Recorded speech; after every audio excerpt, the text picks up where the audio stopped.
Welcome to Epic Begins with One Step Forward, the podcast that reveals how to plan, achieve, and enjoy the journey of creating epic results in your life, business, health, and relationships.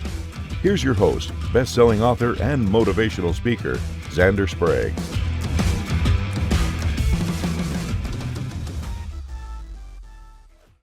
Hello, Epic people, and welcome back to another exciting episode of Epic Begins with One Step Forward. I'm your host, Xander Sprague, and today I am so excited to welcome Corinne Gavlinski. Corinne, tell us who you are and what you do. Thanks, Xander, for having me. I'm delighted to be here. I am a corporate leader and have been for the vast majority of my career. I've had a very accomplished career that was oftentimes messy. I have pivoted my career more than one time, in fact, 3 times. I've had hardships that didn't show up on my socials, and I have largely defined myself by who I am in my career, and that has led to some pretty big identity jolts in my life.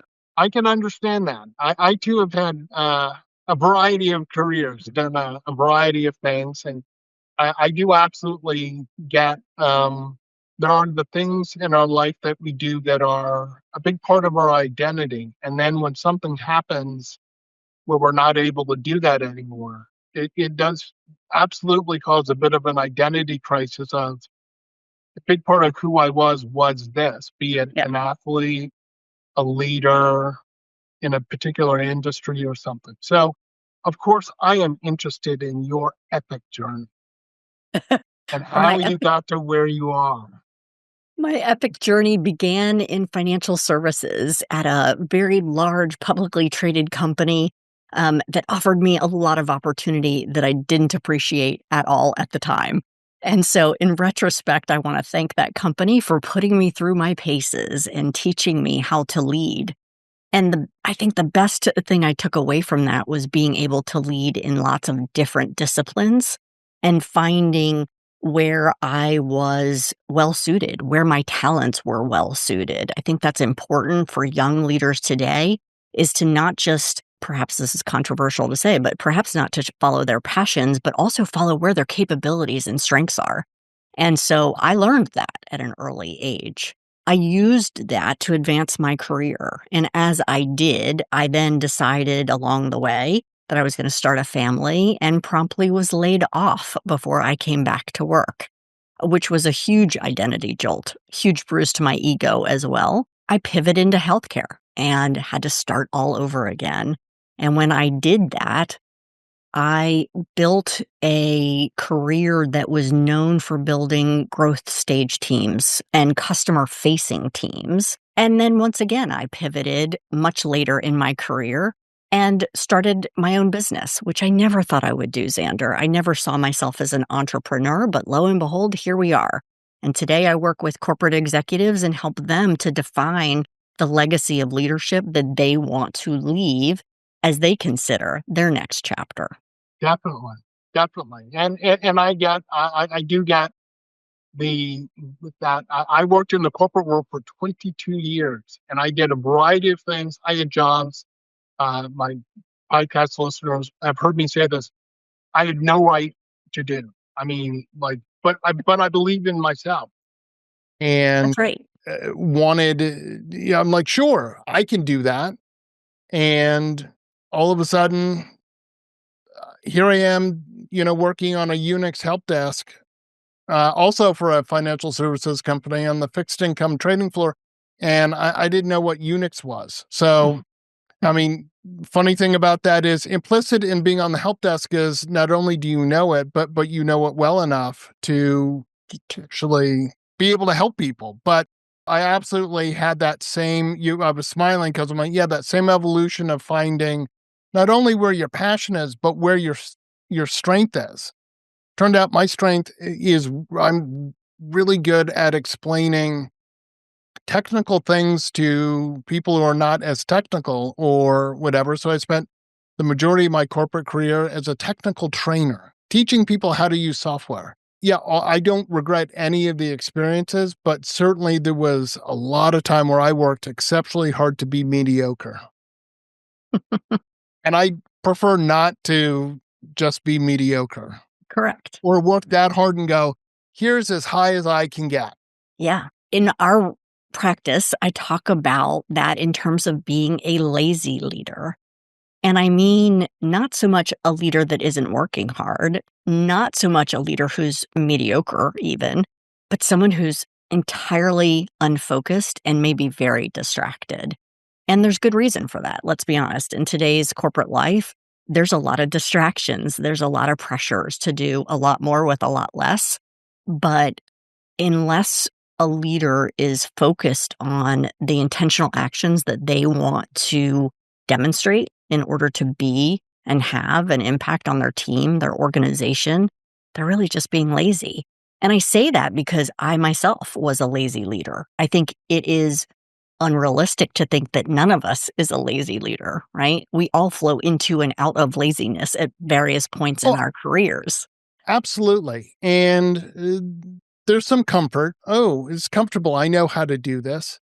I've done Correct. this. And I think all of us who may have, I'll say, at least 5 years in the work world, or even if you're just brand new and you're listening to this, we all have that teacher in school that we're like, oh, that's the teacher. That was a great teacher. And I know I had a manager. I always say the best manager I had. And the Yeah. reason he was a good manager was he did the things I think a manager should do.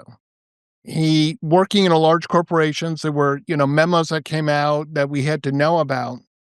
And he'd always literally it'd come out and then we'd get it he'd forward it to us even though we'd seen it. And if it didn't affect us and our daily job, he'd literally say, wind above your head, meaning know about this, but know that it is not something affecting what we're doing as a group. It does, Yeah. your daily job. And that was always helpful because as you might know, you see stuff and all of a sudden you're like, well, that's my division. What does that mean to me? Am I getting laid off? Am I not doing the job I'm doing now? Am I getting redeployed somewhere? And the other thing he did was he was really strategic. So he would look at where he needed me to be, let's say 6 months from now, and maybe I needed to pick up a skill set. So Hmm. he'd say, Xander, I need you to learn how to do this Yeah. so that when I was up to speed, it intersected with when he needed me to do it versus we'll say the lazy leader who goes, oh, I knew about that 6 months ago. All of a sudden, you know, oh, I need you to do this new skill that you don't actually have, you have to study for, but I need you to be up to speed tomorrow on it to do it. And Sure. you're like, that's not possible. Sure. You know, leaders that look, we teach that which we most need to know, right? Hmm. For far too long in my career, I spent a lot of time centered on self, my own ambition, my own drive. I think I've realized far too late in my career that you can grow and rise by pouring into your team members and allowing them to grow and rise as well. And it's a little shameful to me that it took me so long, but today I work with executive leaders to help them do just that, to really recognize how they themselves can experience growth when they are allowing someone else to shine. And that's a difficult thing to do because a lot of leaders become leaders because they are so good at operating, right? They know they're expert at what they do, but expertise doesn't necessarily mean you're the best leader. It means Absolutely. Yeah. practice I, being a good leader. Yeah, absolutely. And I think people get promoted for a variety of reasons Yeah, in their life. Stuff happens. Maybe it's just because you've been around long enough. Doesn't mean that you're actually qualified to be a lead. leader. Sadly, there's not, there's a lot of lip service for leadership training, but it isn't actually, at least I haven't been in the corporate world in many years, but my experience was I didn't see that happening. I saw people, colleagues of mine promoted to managerial positions or leads or whatever, and they had to lead. And I'm like, wow, I can see that person's floundering because no one's told them how to do this job. Yeah. I think modeling leadership is something that is a little bit of a dying art, right? You and I can name the best managers or leaders we've ever had, and probably we can list them on one hand. Yeah. It's not double digits, right? Mm-mm. And I think for both executives as well as younger leaders, the ability to grow in your leadership is twofold. You have to have some level of self-awareness, and you have to have the behavior that you're trying to emulate be modeled for you. And so that goes both ways. More mature leaders need to be able to model that behavior and explain to people what they're doing, why they're doing it, and why they needed to employ that right now. Yeah. And younger leaders need to seek that out. One of the regrets I have in my career is that today I'm an executive coach, and it never occurred to me in my entire career to seek an executive coach. That would have been a distinct competitive advantage had I done so. Yeah, and I mean, part of what I do now is I'm a licensed mental health provider, and although I'm delighted that mental health is less stigmatized, corporate America does not actually asking for help is seen as a sign of weakness, and we can't be seen as being weak. However, I'm of the opinion that asking for help is actually a sign of strength, saying, I recognize in myself that humility to go, I need to do this better. I want to do this better. How do I do that? Well, Yeah, you go to someone else who already has that experience. that's right. Look, maybe you get lucky and you have a senior leader who wants to mentor you and says, Yep, hey, here's where you went wrong on this thing. Now, look, we don't like to hear that we went wrong, but we can't correct what we don't know we're not doing that's correctly. right. That's right. The other thing I think that's important, and I work with some people when I'm doing, epic coaching with them, is the understand what kind of a leader you are and you want to be. Yeah, Okay. There are, if you try to be the sort of gruff coach, break, tear them down, don't give them compliments, and that's not who you are not going to be successful. true. It, if you're more of the let me encourage you, I'm here to support you. That Mhm. is what a manager does. A lot of the time should be supporting their team for the success because your team's success is your success. Yeah, absolutely. I was just talking with a client this morning, and he and I were discussing how in 2026 he wants to distinguish himself and his accomplishments. Mm, And my follow on question to him was, in doing so, in distinguishing yourself, how do you allow someone else on your team to shine? And there was this giant bubble of silence that followed.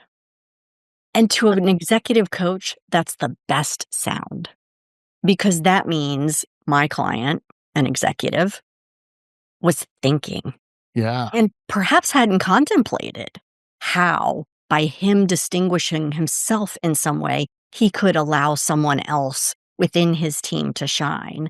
Yeah. And so now he goes forward into 2026 planning and is more mindful, more intentional about who on my team might that be? How might I challenge them with something new and different? What do I want to see as the outcome from that experience?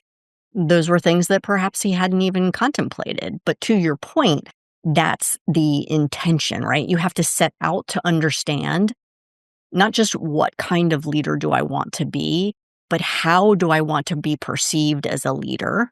Because therein lies your legacy as a leader.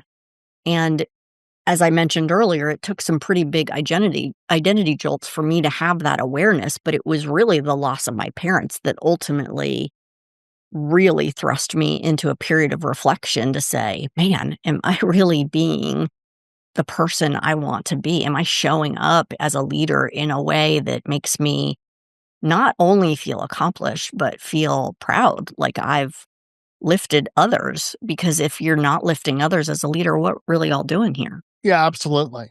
Absolutely. And if you're just kind of looking out for yourself, if you're at a place where there's, 360 feedback or whatever, and your team gives you feedback, and all of a sudden you go, why is it low? Why do people not, seem to like me? Well, maybe it's because the way you're leading, they don't feel supported. And, again, let's go back to that teacher that we all remember. What was it? It was probably that teacher. You felt very supported by that teacher. They helped you. You learned so much.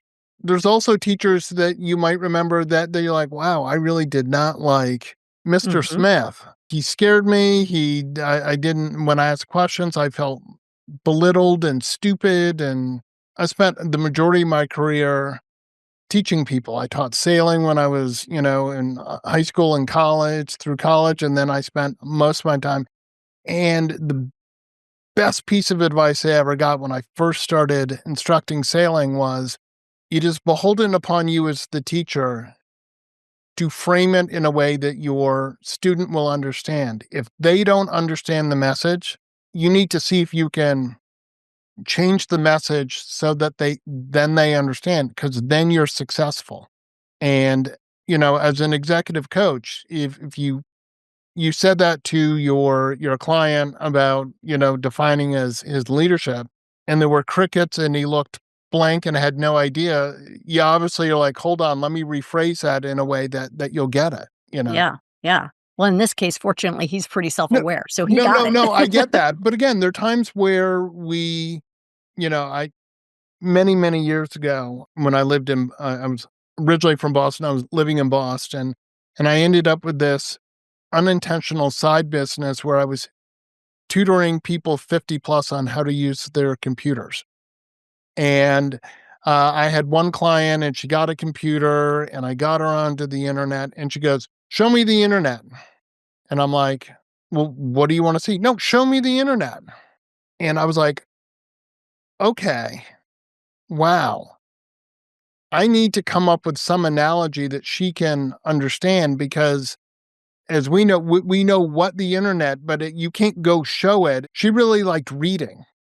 And so I said, okay, I can't show you the internet because it's like millions of interconnected computers, blank face, crickets, I'm like, okay, look, if you went into the Boston Public Library and said, what's a good book? The librarian is like, well, what are you interested in? But if you said, what is a good English murder mystery? Now you can get an answer. That's how the internet works. All the information is there, but you have to know what question you're looking for. You can't just go see it. It's not like go to the library and you see all the books. That's Yeah. not how it works. Yeah. Now, if I use the same analogy with my daughters, who are very smart, but they're 19 and 21, they'd be like, what? But if I go, it's millions of interconnected computers, they get that analogy. It's all about what people's frame of reference is. And as a leader, understand what your team's frame of reference is. I love the Strength Finders test. Mhm. I think it's awesome. I think it's great. And as a manager, what a powerful tool to say, where are my team's strengths? Yeah. It's like if the person you have going out making presentations and that's not their strength, but this other person's really good, that's one of their strengths. Go have the people who do something really well be the ones who go out and do presentations. They're probably going to shine and make your team shine and be successful. Yeah. You know?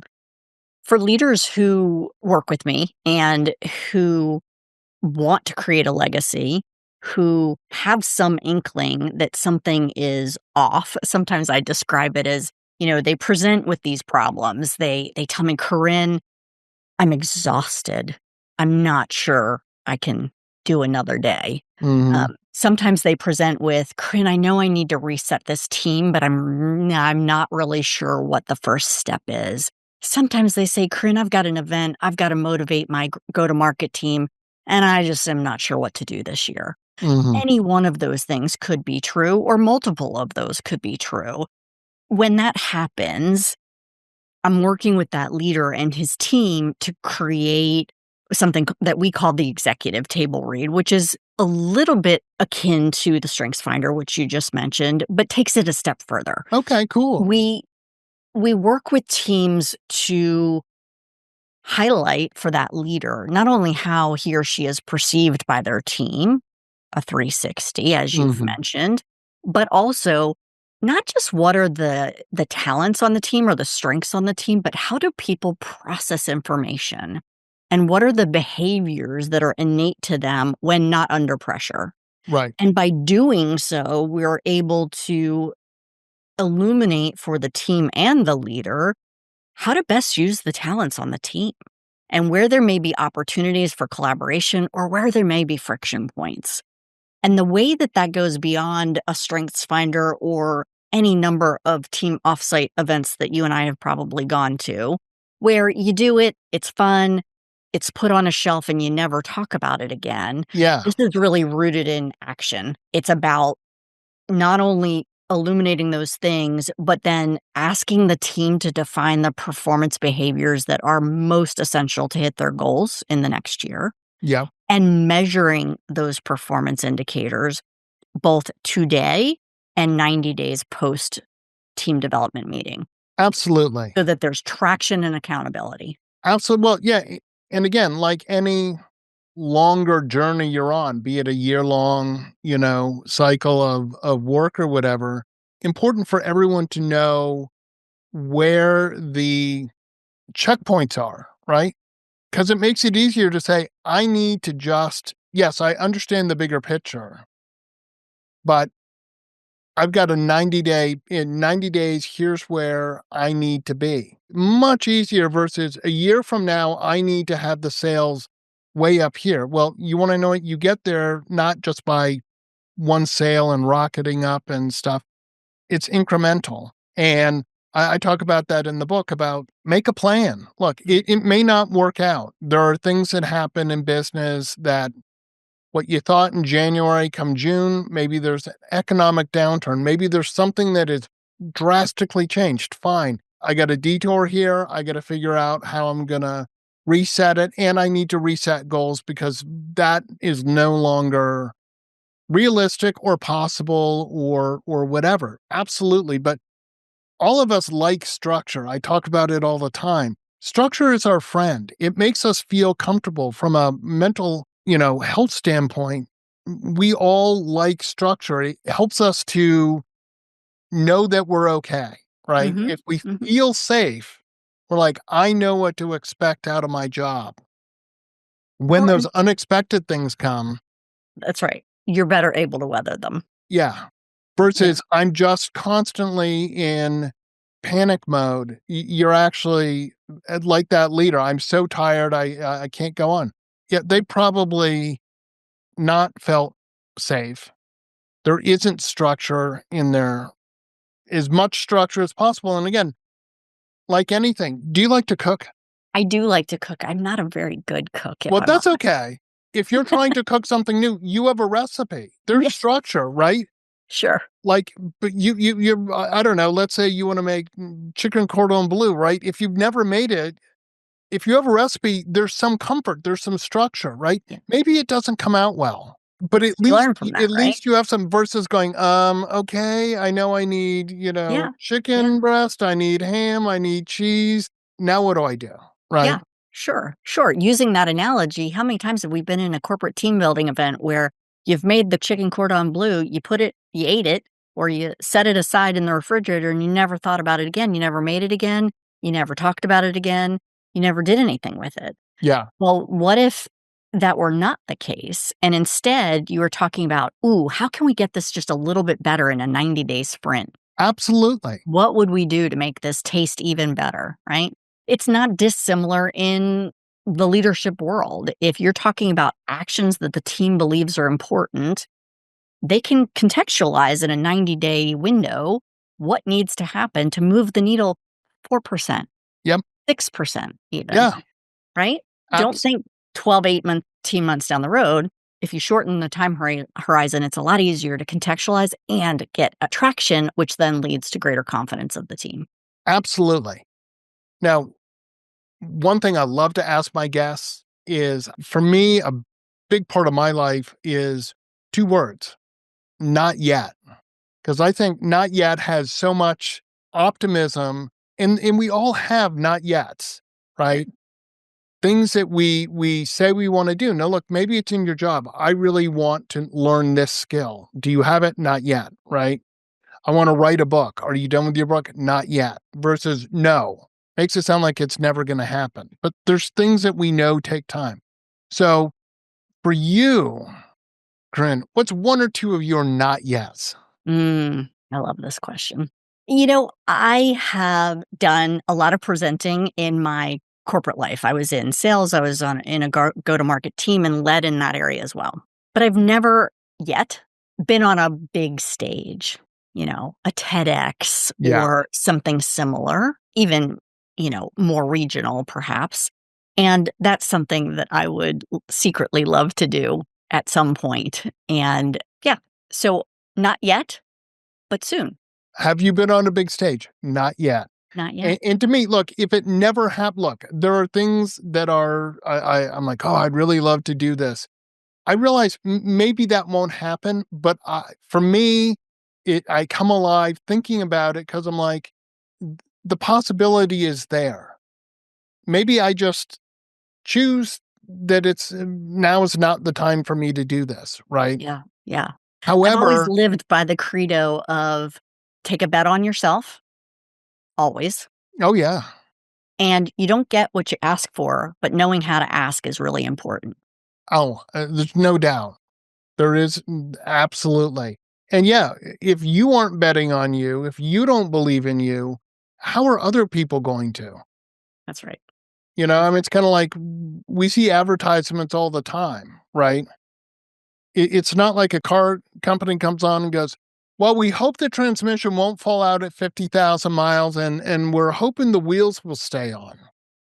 They're not telling you that. So why, as workers, as people, are we like, well, here are all the skills I don't have for the job. You got to sell you. You got to believe in you. If I don't believe in me, my podcast won't work. Oh, I think I'm okay. You can't be successful as an executive coach if you're like, well, yeah, I'm not sure. And you want to know what some of the most fun I've had are the things I get asked to do that are really a stretch. I'm like, oh, absolutely. I got about 20% of what I need to do this, but I'm still going to figure it out because I believe in me. Yeah. All right. How can people get a hold of you? You can find us at thegavgroup.com. Clients that want to work with me can message me directly on LinkedIn at Corinne Gavlinski. And you can also find me at Corinne@thegavgroup.com. Awesome. Well, I want to thank you so much for joining me. What an epic conversation. Thank you so much.